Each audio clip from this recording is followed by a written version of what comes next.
Hello guys, അപ്പം നോമ്പ് 15 കേട്ടോ. അങ്ങനെ നോമ്പ് തുറക്കാൻ ഇതാ എല്ലാം ടേബിളിൽ സമയമായപ്പോൾ നമ്മൾ റെഡിയാക്കിക്കൊണ്ടിരിക്കുകയാണ്.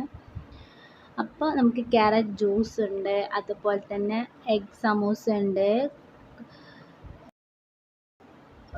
ഉള്ളിവട ഉണ്ട്, അതുപോലെ തന്നെ ഫ്രൂട്ട്സായിട്ട് ബത്തക്ക, ആപ്പിള്, മുന്തിരി, പിന്നെ തരി ഉണ്ടാക്കിയിട്ടുണ്ട്, പിന്നെ നോമ്പ് തുറക്കാനുള്ള ഈത്തപ്പഴം ഉണ്ട്. അപ്പോൾ ഇതാ അങ്ങനെ ഏകദേശം നമ്മൾ റെഡിയായി ഇരിക്കുന്ന ടൈമിന് ഇതാ കുട്ടിപ്പട്ടാളംസൊക്കെ എന്ത് ചെയ്യുക, അങ്ങനെ ആറ്റിക്കുറുക്കിക്കൊണ്ടിരിക്കുന്നുണ്ട് ഇവിടെ. അങ്ങനെ നമ്മൾ ബാങ്ക് കൊടുത്ത് നോമ്പ് തുറന്നു. പിന്നെ അതിന് ശേഷം നല്ല പത്തിരി ചിക്കൻ കറിയാണ് കേട്ടോ നമുക്കുള്ളത്.